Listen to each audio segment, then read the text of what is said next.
तो hello friends, नमस्कार। तो कैसे हो आप? उम्मीद है शानदार ही होंगे।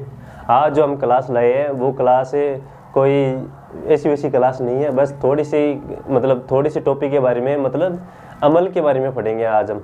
जो क्लास 10th है, 12th है और एसएससी में भी इसके क्वेश्चन आते हैं। और जो रेलवे है, जो रेलवे में वैकेंसी आती है वो काफ़ी जोर रहता है साइंस पे। तो इनसे भी जो आज हम जो टॉपिक लाए हैं वो उनसे भी क्वेश्चन उठाती है। ठीक है। तो हम जो बच्चों को पढ़ाते हैं वो ऑफलाइन, तो उन्होंने बोला कि आप जो अमल के बारे में थोड़ा सा बता दीजिएगा, अमल और छार के बारे में। तो हम आज जो अमल है, जैसे किस में कौन सा अमल पाया जाता है, वो जो बेसिक सवाल है वो हम लेके आए। तो आप थोड़ा सा देरी बनाए रखे है ना, छोटी सी क्लास होगी तो इनको निपटा लेंगे, है ना। तो चलते हैं हम आगे। तो इस पर लिखा है, देखो स्टैटिक जीके का पार्ट तो है ही है ये, और ये क्लास 10 12th का भी पार्ट है। और इसके सिवाय ये एसएससी में क्वेश्चन आते हैं स्टैटिक जीके के आधार पर, ये दे रखा है ना। और ये क्लास 7वीं अपनी है ना, छोटी सी क्लास होगी। तो इस पे लिखा है कि पीपीटी पे एसिड प्रेजेंट फूड आइटम्स, यानी जो अमल है कौन से, जो फलों में या फूलों में, फल में या और भी चीज़ों में कौन सा अमल पाया जाता है उनके बारे में। ठीक है। तो ये छोटी सी क्लास होगी, तो हम आगे चलते हैं। ये लो, इस पे एक साइड लिखा है एसिड, एक साइड लिखा है सोर्स, यानी कौन से स्रोतों में कौन सा अमल पाया जाता है। ठीक है। जैसे दही में कौन सा अमल पाया जाता है, संतरा में कौन सा अमल पाया जाता है, आंवला में, है ना, कौन सा अमल पाया जाता है, इसके बारे में क्लास है। ठीक है। अमल और छार के बारे में भी एक पर्टिकुलर पार्ट है, चैप्टर है आपका।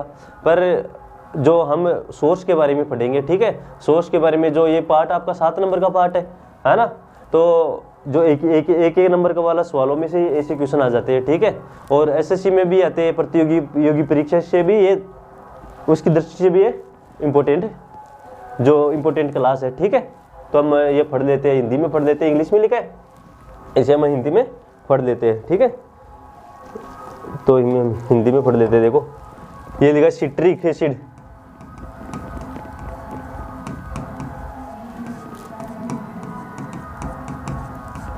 सिट्रिक एसिड किस में पाया जाता है, लेमन यानी नींबू में, संतरा में, अंगूर में। ठीक है। मैलिक एसिड संतरा में सेब में पाया जाता है।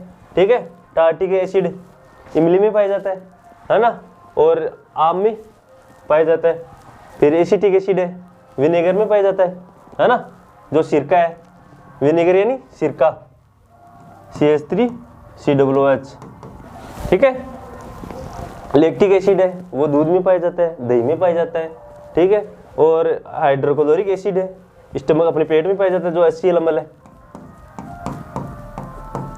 है ना, ये अपने पेट में पाया जाता है। ठीक है। पेट में होता है, पाया जाता है।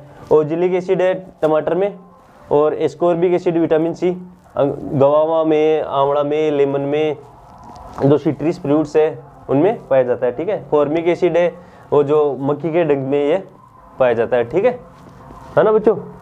तो बेसिकली ये क्लास आज उनकी ही है ना, और स्टैटिक पार्ट का तो है ही है।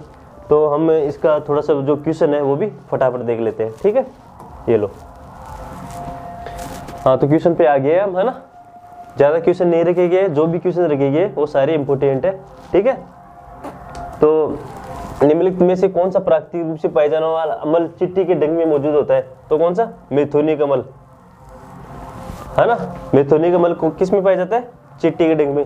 देखो अब चींटी काट लेती है, काटने पर जो अमल छोड़ देती है, तो अमल का जो जहर है उसको, दर्द को कम करने के लिए क्या मिलाते हैं उसमें जो क्षारीय युक्त जो चीजें, उसको उस पे मालिश करते हैं ना, जिस पे अंग पे लगाए। जैसे अमल छोड़ा चींटी ने, अगर इसको उसको दर्द को, पेन को कम करना है, तो इस पे क्षारीय चीजें रगड़नी पड़ती है, जैसे लोहा है या फिर साबुन है वगैरह वगैरह। ठीक है। आगे देखते हैं, पालक में कौन सा अमल पाया जाता है, तो पालक में तो ये तो सीधा सा है, ऑक्जेलिक अमल पाया जाता है। ठीक है। आगे देखते हैं, निम्नलिखित में से कौन सा अमल सिरके में पाया जाता है, सिरके में, विनेगर में कौन सा पाया जाता है, अभी पढ़ा मैंने CH3COOH वाला, एसिटिक अमल, है ना, एसिटिक अमल पाया जाता है। ठीक है। आगे देख लेते हैं, दही में कौन सा अमल पाया जाता है, तो दही में तो लैक्टिक एसिड पाया जाता है। और दही में कौन सा जीवाणु होता है, लैक्टोबैसिलस नामक जीवाणु होता है ना।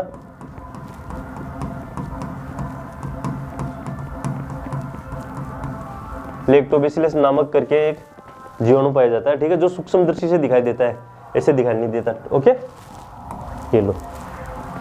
संतरे में कौन सा अम्ल पाया जाता है?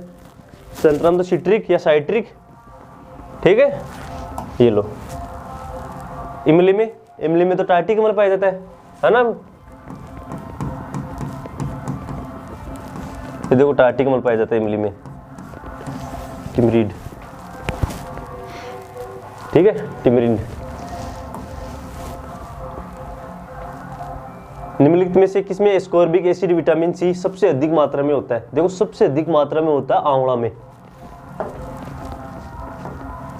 सबसे अधिक मात्रा में होता है आंवला में।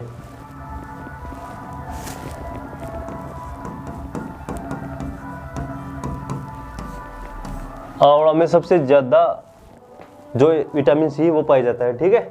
और इनमें ऑप्शन में दिखे तो अमरूद, ठीक है, गवा।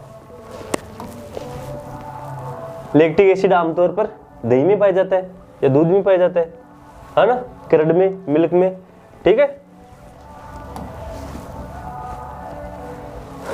खाना पकाने में इस्तेमाल होने वाले सिरके में निम्नलिखित में कौन सा यौगिक होता है या कौन सा अम्ल होता है, कंपाउंड कौन सा होता है खाना बनाने वाले में? Sodium sulphate. जो बेकिंग सोडा है था Na2HCO3, सोडियम बाइकार्बोनेट, जिसे बेकिंग सोडा भी कहते हैं ना, तो ये खाना पकाने में बहुत काम में आता है, ठीक है। सोडियम जैसी जो चीज होती है ना, वो फुलाने के काम आती है, जैसे कोई भी चीज है उसको फुला देती है, ठीक है ना। जो खाना पकाने वाली चीजों में देखो सिरके में निम्नलिखित में से कौन सा यौगिक होता है? तो सोडियम सल्फेट का यूज होता है। ओके, ये लो। सभी अम्ल धातुओं से बिखर करके हाइड्रोजन गैस उत्पन्न करते हैं, ठीक है। कौन सी गैस? हाइड्रोजन। जैसे भी कोई भी धातु है, जैसे Zn धातु है, चांदी धातु है, सोना धातु है ना, और भी धातु है, Fe धातु है, इसके अलावा भी बहुत सारी धातु है, जैसे एल्यूमिनियम धातु है, बतेरी धातु है। ओके, तो ये धातु अभिक्रिया करके कौन सी गैस उत्पन्न करती है? यानी अम्ल से अभिक्रिया करके कौन सी गैस?